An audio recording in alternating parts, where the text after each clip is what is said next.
420장 찬송하겠습니다.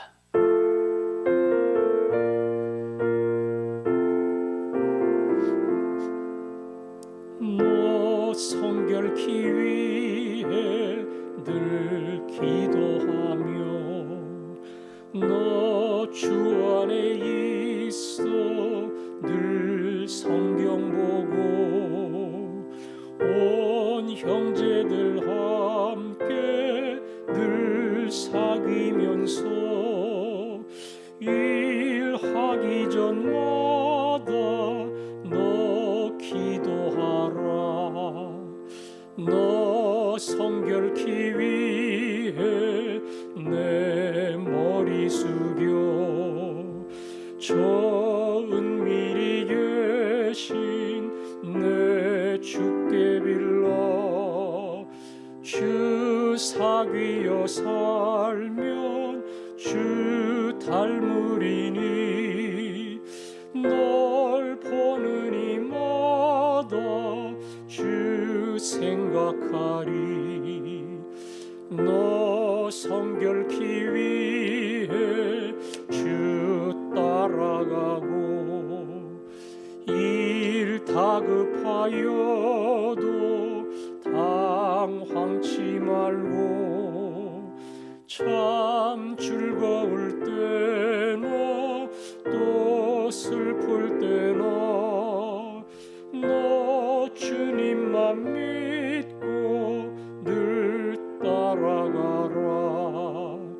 너 성결케 위해 늘 기도하며 내 소원을 주께 다 맡기어라.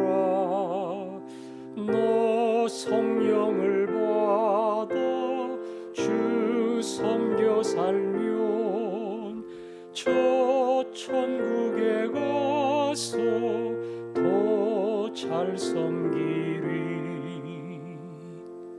아멘.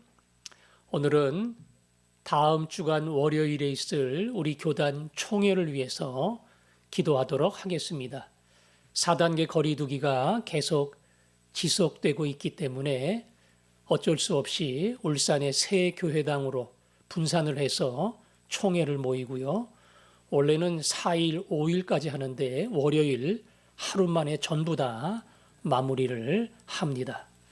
대부분이 그냥 서류로 지나갈 가능성이 높습니다. 기도해 주시고요.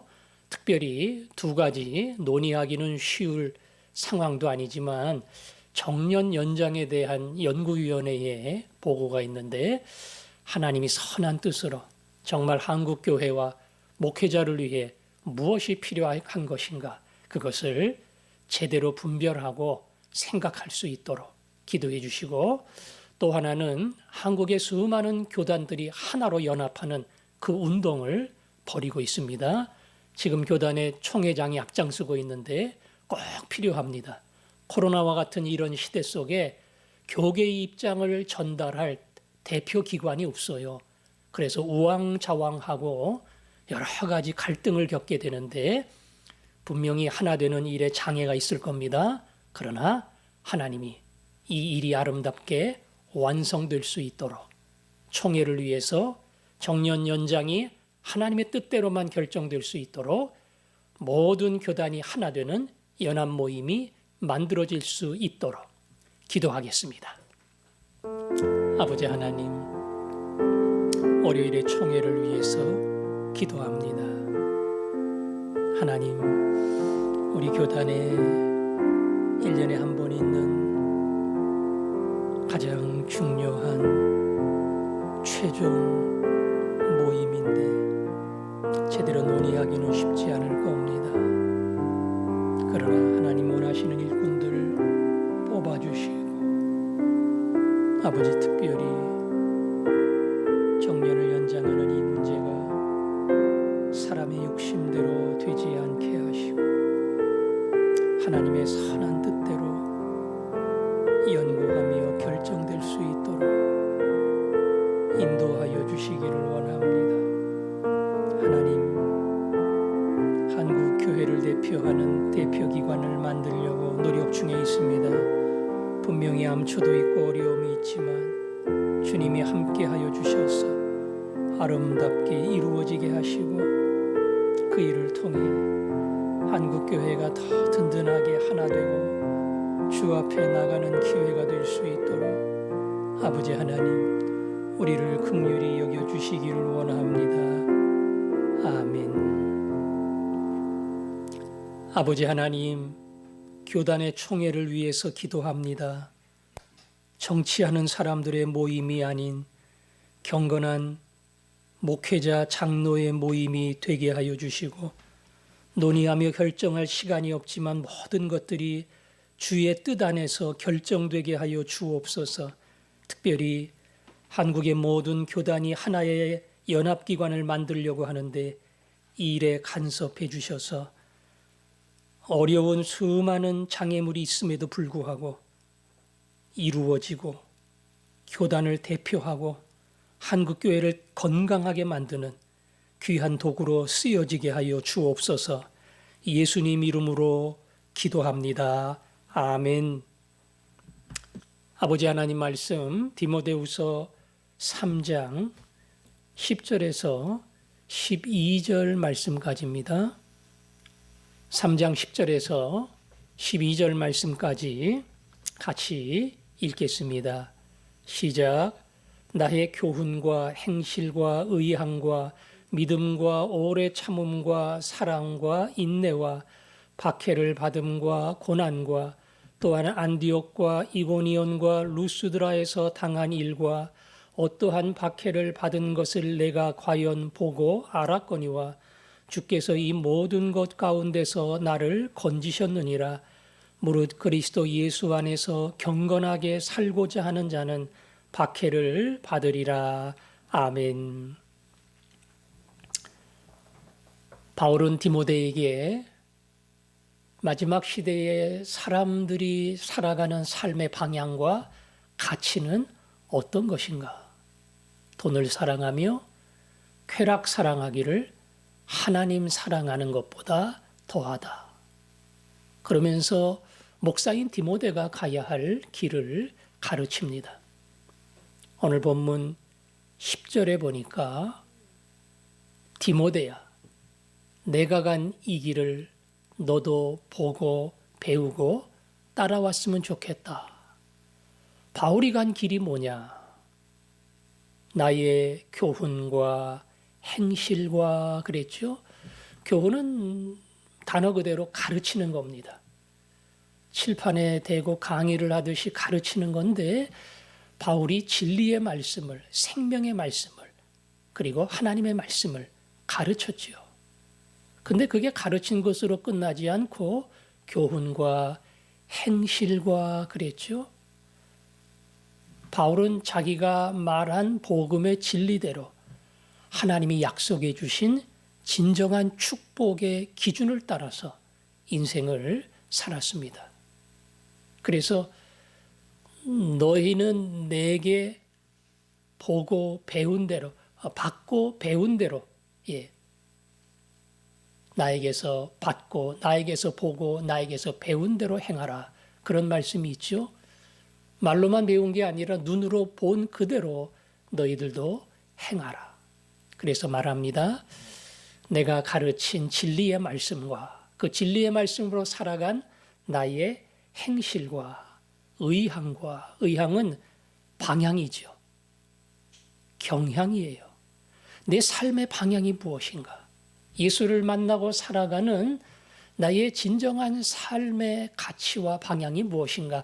완전히 뒤집어진 진정한 나의 행복의 방향을 향해 너도 가기를 원한다. 믿음은 말 그대로 믿음이죠. 하나님을 향한 전적인 신뢰. 그 하나님이 내 삶을 책임지신다고 하는 신실하신 하나님을 향한 믿음. 나는 그 믿음을 가지고 산다.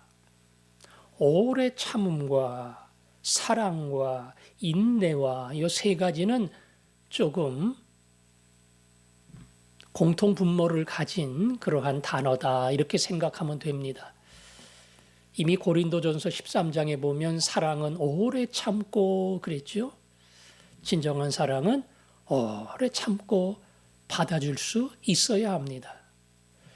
이 믿음의 길을 가면서 선교사의 길을 가면서 나는 오래 참는 법을 배웠다. 그리고 그 안에서 참 사랑이 무엇인지를, 더 나아가 오늘 말씀처럼 인내, 오래 참음과 인내는 같은 말이지요. 그러나 인내는 시련을, 박해를 견디는 겁니다. 그래서 그 다음 11절에 박해를 받음과 하면서 고난과 또한 안디옥, 이고니온, 루스드라에서 당한 일과 어떠한 박해를 받은 것을 내가 과연 보고 알았거니와 그랬죠. 바울이 선교 여행 떠나서 지금의 터키 지역을 쭉 돌면서 복음을 증거할 때에 안디옥에서 복음을 전하다가 반대하는 수많은 유대인들 때문에 그 도시를 결국은 떠나야 했고, 이고니온에서도 주의 복음을 증거하다가 그 복음을 반대하는 격렬한 유대주의자들이 돌을 들어 바울을 치려고 할 때 더 이상 선교 사역을 하지 못하고 돌아섰습니다. 루스드라에서는 말 그대로 돌에 맞았어요. 거의 죽었습니다. 시체라고 생각하고 성 밖에 내던질 정도로 아주 극심한 박해를 받았습니다. 아마 자기가 옛날에 스데반을 돌로 치는 일에 뒤에서 주도했던 그런 기억이 났을 거예요. 이제 스데반이 했던 것처럼 바울이 똑같이 이 복음을 위해, 진리를 위해 인내를 배우며 끝까지 그들을 사랑하는 그 길을 가고 있는 겁니다. 디모데야, 네가 알잖아. 네가 들었잖아. 디모데가 직접 눈으로 본 것은 아니라 할지라도 듣고 그 내용을 디모데가 친히 알기 때문에 네가 다 알고 경험한 그대로 나는 안디옥에서 선교하다가 이고니온에서 복음을 증거하다가 마지막 루스드라에서는 돌에 맞아 순교할 뻔까지 했다. 나는 이 고난의 길을 걸어왔다. 그러면서 마지막은 그러죠. 그런데 하나님이 이 모든 것 가운데서 나를 건지셨느니라. 루스드라에서 원래는 죽어야 그 당시 상황으로서는 정상이에요. 얼마나 돌에 맞았는지. 그래서 갖다 버린 거 아니겠어요? 갖다 버려서 건강 회복하고 복음 전하라고 갖다 버린 거 아니에요. 다 죽어가니까 성 밖에 버리면 죽을 거라 생각하고 던진 겁니다. 그런데 거기 보니까 바울이 하나님이 주신 기적 같은 힘을 얻어서 그 멀리 더베까지 또 복음을 증거하러 갑니다. 기적이죠. 기적이에요. 병원에 입원해야 돼요. 장기 치료 받아야 돼요. 그런데 그렇게 하지 않고 정말 하나님의 기적 같은 은혜로 힘을 얻어서 불가능한 일을 또다시 선교지를 향해 복음을 증거하기 위해 더베로까지 갔습니다. 바울이 그러한 자기의 지나온 하나님의 놀라운 손길을 기억하면서 나는 박해도 마다하지 않고 인내하며 시련의 길을 갔고 심지어 돌에 맞았지만 하나님은 그런 위기 가운데 나를 건지셔서 그분의 뜻을 이루도록 이 복음 사역을 감당하게 해주셨다. 그러니까 하는 거지요. 선교 사역 하는데 그냥 문이 쫙쫙 열리고 막히는 게 없고 모든 게 다 편하고 그런 사람이 어디 있겠어요. 하다 보면 생각지 못한 일이 생기기도 하고 반대하는 사람이 일어나기도 하고 심지어는 같이 선교하는 사람들끼리 갈등이 일어나기도 하고 수많은 일들이 생깁니다. 그러나 그 가운데서 겸손히 이 모든 걸 짊어지고 주님을 따르고자 할 때에 오늘 성경 말씀처럼 이 모든 것에서 결국 하나님은 나를 건져 주셨다. 그래서 마지막 결론이 뭡니까? 12절 무릇 그리스도 예수 안에서 경건하게 살고자 하는 자는 박해를 받으리라. 조금 겁나는 말이죠. 경건하게 살고자 하는 자는 박해를 받으리라. 또 어찌 보면 우리 시대의 사람들하고는 그렇게 연관이 안 된 말씀처럼 들립니다. 믿음으로 사는데 박해가 있느냐? 지금은 별로 없어요. 믿음으로 사는데 누가 반대하고 돌 던지느냐? 있을 수도 없지요. 그러나 오늘 바울은 이야기합니다. 경건하게 살고자 마음을 먹으면 박해를 받는다. 그 말은 이미 우리가 3장 1절부터 이야기했죠. 이 세상은 돈을 사랑하고 자기를 사랑하고 쾌락을 사랑해. 근데 경건한 사람은 그 길을 안 간다. 하나님이 가르쳐 주신 복된 길을 향해 돌아서고 그 길을 향해 달려간다. 그러면 세상의 물줄기하고 부딪히고 세상에 같이 어울려야 같이 얻는 게 있고 같이 즐기는 게 있고 같이 누리는 게 있는데 그거 하나도 못 누려. 아니, 세상 사람들이 싫어해. 지 혼자 잘났다고, 뭐 지 혼자 의롭다고, 무슨 교회 다닌다고 별나게 노네. 그리고 세상에서는 이 말씀대로 살아가는 사람을 별로 좋아하지 않아. 그게 박해야. 그냥 뭐 교회에서만 믿음의 생활이고 밖에 나가면 뭐 그런 거 굳이 티낼 필요가 있나. 얼마든지 어울리고 얼마든지 함께 지낼 수 있어. 물론 그들과 우리가 분리돼서 이상스럽게 살 필요는 없지만 분명한 믿음의 판단과 성경의 가르침대로 가야 한다는 이 원칙에는 변함이 없는 것이다. 따라서 그 원칙대로 가면 반드시 부딪힌다. 마땅히 얻을 수 있는 어떤 수익도 포기해야 되고 가지고 있는 것까지도 손해를 봐야 되고 예수를 믿는다는 그것 때문에 이 땅에서는 내가 포기해야 될 수많은 손실이 있고 때로는 인내가 있고 아픔이 있다. 이게 우리가 받는 박해인 줄 압니다. 신앙의 길을 가면서 나는 뭐 한 번도 손해본 것도 없고요. 안 믿는 사람하고 어울리는데 하나도 불편해 본 것도 없고요. 그들이 가는데 어디든지 가고 그들이 하는 얘기 어디든지 어울려서 같이 떠들고 나는 그게 하나도 이상하지 않고 하나도 나한테는 불편하지 않아요. 그거는 내 신앙이 바로 서 있는가 점검해 봐야 하는 그러한 이유입니다. 왜냐하면 그리스도 예수 안에서 경건하게 살고자 하는 자는 바울과 같은 돌 맞는 길은 아니라 할지라도 세상과 반드시 부딪히고 그 세상의 물줄기 안에서 뭔가 내가 휩쓸려 가지 않으려고 애를 쓰다 보면 손해보는 일이 생긴다는 거, 우리 믿는 사람은 이것을 미리 알고 있어야 되고 따라서 그 길을 갈 준비를 해야 합니다. 바울이 하는 말이 그겁니다. 내가 이 길을 갔다. 디모데야, 너도 이 길을 따라와라. 네가 이 길을 따라오면 너하고 나하고 둘 가는 게 아니고 너를 바라보는 예배소 교회의 모든 성도들이 아, 믿음의 길은 저렇게 가는 것이구나. 너를 보면서 알게 되리라. 그게 내가 예배소 교회를 어떻게 목회해야 되느냐. 내 목회의 방향이 될 것이다. 오늘 이 말씀을 붙들고 조금이라도 손해보는 것, 포기하는 것, 억울한 일 당하는 것, 그거를 아주 기분 나쁘게 생각하고 하나도 잃지 않으려고 살아가는 그런 사람 되지 않고 예수 위해서라면 얼마든지 인내하고 참고 내 것을 내놓게 하여 주옵소서. 그것이 오늘 우리들의 기도의 제목이 될 수 있기를 바랍니다.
있습니다.